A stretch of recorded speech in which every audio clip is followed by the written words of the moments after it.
विद्यालय में हर डेस्क पे थी, आप अभी भी जाके चेक कर सकते हैं। यहाँ नहीं है और आप झूठ बोल रहे हैं कि आप लोग देखते हैं, आप लोगों की कमी है। आप दोनों यहाँ से चले जाइए और किसी दूसरे की ड्यूटी लगाइए और यहाँ पैरासीटामोल पहले रखिए। इन सबका अधिकार है, इनको पैरासीटामोल आपको अधिकार नहीं है कि इनका मौलिक अधिकारों के साथ आप। मैं मुजफ्फरनगर दौरा था, किस तरह का दौरा था और किस तरह की खामियां नजर आई है? महिला आयोग में उपाध्यक्ष होने के नाते पिछले लगभग 1.5 महीने से मैं जनपदों का भ्रमण कर रही हूँ, निरीक्षण कर रही हूँ। इसका मुख्य मकसद है कि हम लोग जो महिलाओं को और वृद्ध महिलाओं को और बच्चियों को जो टीकाकरण हो रहा है उनकी व्यवस्थाओं का जायजा भी कर रहे हैं। साथ ही साथ महिला चिकित्सालय, पिंक बूथ और वहाँ पे जो CHC PHC होते हैं जिलों के अंदर, किसी एक रैंडम CHC का हम लोग निरीक्षण कर रहे हैं, बिना बताए ऐसा निरीक्षण कर रहे हैं। और निरीक्षण के समय में हमारा जो इस बार विशेष अभियान चल रहा है वो टीकाकरण को लेके चल रहा है कि टीकाकरण की जो व्यवस्थाएं हैं तो वहाँ पर किसी भी प्रकार की लापरवाही ना बरती जाए। महिलाओं को, वृद्ध महिलाओं को प्राथमिकता से टीकाकरण हो। माननीय मुख्यमंत्री जी ने पिछले महीने 7 तारीख को, 7 जून को पिंक बूथों का जो है निर्माण करने के लिए बोला था और जनपदों में ऐसे 2 पिंक बूथ बनाए गए हैं। एक महिला चिकित्सालय में होता है, एक किसी CHC या PHC में है। तो उसी का निरीक्षण हेतु आज मेरा मुजफ्फरनगर आना हुआ था। मैम, महिला अस्पताल के अंदर काफ़ी कुछ खामियां नज़र आई है, तो किस तरह की खामियां थी और किस तरह की कार्रवाई होगी? देखिए, हम इस बात से विदित हैं कि कोरोना काल में जितना डॉक्टरों ने और पुलिस प्रशासन ने हम लोगों का सहयोग किया था, हम जनमानस का, वो बहुत ही प्रेरणा लायक था और हम उनको विशेष धन्यवाद भी करते हैं आपके माध्यम से।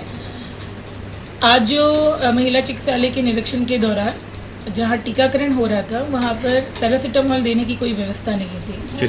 इस प्रकार की लापरवाही अस्पताल के प्रशासन के माध्यम से नहीं होनी चाहिए और उनको निर्देशित भी किया गया है। CMO ने उस समय निर्देशित किया है, इस बात को सुनिश्चित किया है कि 100% वहाँ पे आगे से ऐसी लापरवाही नहीं बरती जाएगी। लेकिन मेरा आम जनमानस से भी ये रिक्वेस्ट है कि हमें अपने मौलिक अधिकारों का संरक्षण करना चाहिए।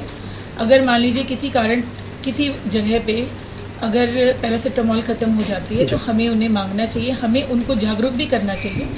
हो सकता है टीकाकरण करने की जगह पे कई बार मॉनिटरिंग में भी इशू आ जाते हैं, तो आपसी सहयोग और आपसी तालमेल के माध्यम से ये सभी व्यवस्थाएं सुनिश्चित करनी है कि ये ठीक रहें और हमारे सभी जनमानस को उत्तर प्रदेश के 100% टीकाकरण हो। ऐसा अभियान में महिला आयोग भी अपनी भूमिका निभा रहा है। मैम, मुख्यमंत्री ने एक योजना चला रखी कोविड में जो बच्चे अनाथ हुए हैं उनके लिए, बाल कल्याण योजना, तो क्या? जी देखिए, जैसा हम सब विदित हैं कि हमारे परिवार के बुजुर्गों के द्वारा भी 100 साल तक अब तक कभी ऐसी महामारी हम लोगों ने नहीं सुनी थी, भारत में कभी आई थी। और आज बड़ी ही विकट परिस्थितियां ऐसी बन गई है कि कोरोना काल का जो 2nd फेज आया था उसमें हमारे अपनों को बिल्कुल छीन लिया था। अब कोविड 3 की भी लहर आने की ऐसी संभावनाएं बताई जा रही है, जताई जा रही है। इसमें जब कोविड 2nd फेज आया है तो बहुत सारे बच्चे जिनके माता पिता या केवल माता या केवल पिता अचानक से उनकी डेथ हो गई है, उनको इतना समय ही नहीं मिला कि किस तरीके से परिस्थिति से निकलें। ऐसे में आदरणीय माननीय मुख्यमंत्री जी के द्वारा, योगी जी के द्वारा मुख्यमंत्री बाल सेवा योजना चलाई गई है जो इन बच्चों की देखरेख और संभाल हेतु चलाई जा रही है। इसमें ऐसे बच्चे और बच्चियों को 4,000 रुपये इनके लालन पोषण के लिए नॉमिनी को मिलेंगे और इन बच्चों की एजुकेशन के लिए अगर बच्ची है तो उसकी एजुकेशन जो है वो कस्तूरबा विद्यालय या फिर जो हमारे नवोदय विद्यालय उनके माध्यम से सुनिश्चित की गई है। और जो लड़के हैं वो बाल संरक्षण गृह के माध्यम से कर सकते हैं। जो ऑलरेडी पढ़ रहे हैं वहाँ पे फीस माफ़ करने का कुछ प्रतिशत का हम लोग कोशिश कर रहे हैं।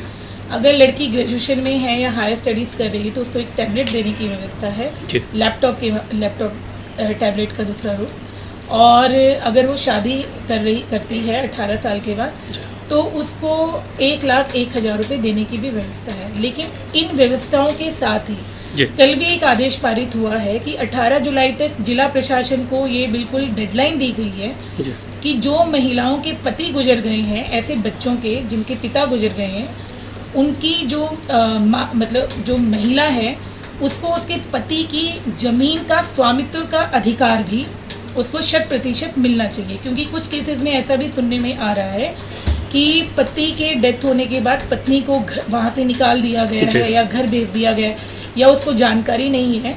तो आदरणीय मुख्यमंत्री जी ने इस विषय पे भी बहुत तुरंत संज्ञान लेकर 18 तारीख जो है जिला प्रशासन को दिया है और इनके डॉक्यूमेंटेशन में भी थोड़ा